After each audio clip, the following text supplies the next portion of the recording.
As in other forms of valvular heart disease, echocardiography is also very important in the management of patients with aortic regurgitation.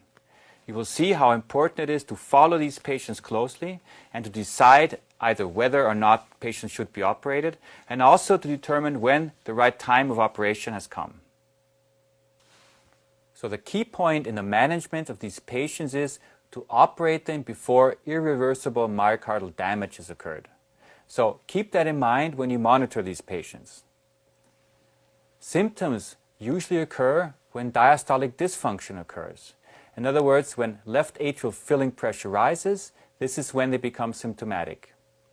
Also keep in mind that these patients should have a hyperdynamic left ventricular function, simply because they have volume overload. So if they reach a near normal or normal left ventricular function, this can already mean that left ventricular function has deteriorated. So what do the guidelines say? Well, it's quite clear if the patients have symptoms. If they have symptoms, they have to be operated. But it's more difficult in the asymptomatic patient. First of all, it's always difficult to determine if someone is really asymptomatic, so we really have to question the patient and sometimes even perform functional tests. But if the patient is truly asymptomatic, we have to look at both the function and the size of the left ventricle. The cut value for operation is below 50% ejection fraction. And if we take a look at the size of the ventricle, end diastolic diameter of 70 millimeters and a systolic dimension of 50 millimeters, or indexed to the body surface area of 25 millimeters per square meter, would be an indication for surgery. The reason we're so interested in left ventricular function is shown on this slide. If we have a preoperative left ventricular function which is low, in this case below 35%, we have a poor outcome. In other words, the patients deteriorate with time, and we did not help the patients, but we simply waited too long. So we have to operate them as long as left ventricular function is still normal.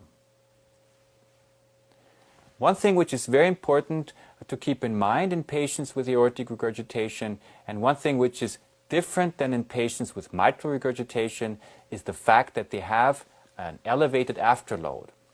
The reason is that the ejection of larger volumes of blood cause a higher impedance of the aorta. They also have an elevated peripheral vascular tone, and the blood inertia and the viscoelasticity causes an elevated afterload. And therefore, if we operate these patients, afterload will drop, and we can actually assume that left ventricular function will improve after operation. This is also the reason why we have a cutoff value of a normal ejection fraction for operation, in other words 50%, and not a supranormal left ventricular ejection fraction as we have in mitral regurgitation. So, in summary, we can expect that a patient has an improvement in left ventricular function after surgery. This is in contrast to mitral regurgitation. But still, let us not wait too long. It's important to always pursue the strategy of a watchful waiting. This is an example of a patient who had severe aortic regurgitation and who was successfully operated. Here is the short axis view of the left ventricle. Before the operation, dilated left ventricle, hyperdynamic function, and after the operation, the ventricle immediately returned to normal size and the function is still okay. Here on the bottom panel, the 4-chamber view, a very large left ventricle, and this is the same patient after the operation in the 4-chamber view. You can note that the size of the ventricle has returned to normal. So what happens at follow-up usually in these patients? The volumes drop after operation, the ejection fraction drops after operation to normal levels, hopefully, and the systolic pulmonary pressure also drops, especially if it was elevated before operation. This shows you an example of a typical time course of a patient. We have a patient who had aortic regurgitation, and in the following years, the size of the left ventricle gradually increased, and then it increased to a point where surgery was performed, and then after surgery we have a drop of the size of the left ventricle. So left ventricular function is very important to determine if the patient should be operated. But in reality, it's not often so easy to really quantify left ventricular function. We have the Simpson method which we can use. However, this can be difficult at times, especially if the patient has poor image quality. So very often we will need other modalities as well, such as MRI or scintigraphy, and even stress echocardiography, which can help us to determine if the patient still has a contractile reserve.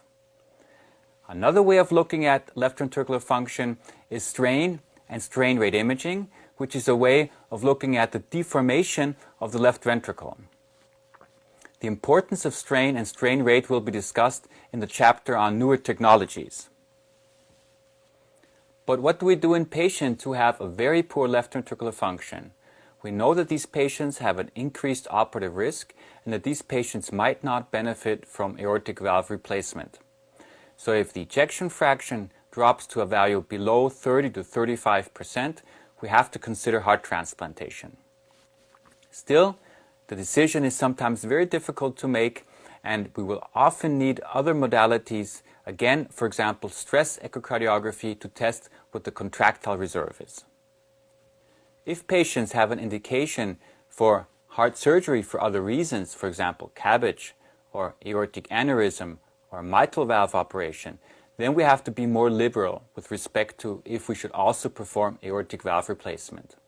In that case, aortic regurgitation should be at least, or could be at least, moderate to justify replacement.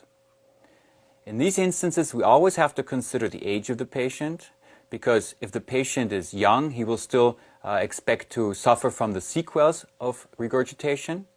And also we have to look at the operative risk, because we are performing a more extensive cardiac surgery in this case, where we also replace the aortic valve, and therefore the risk of surgery will also increase. So you see, even though there are clear guidelines to when to operate these patients, in reality it's often not that easy to really determine the exact time point of surgery. On the one side, we have to operate them before the left ventricle suffers from deterioration. On the other side, we have to operate the patient as late as possible to keep them away from a prosthetic valve, which also has a number of complications.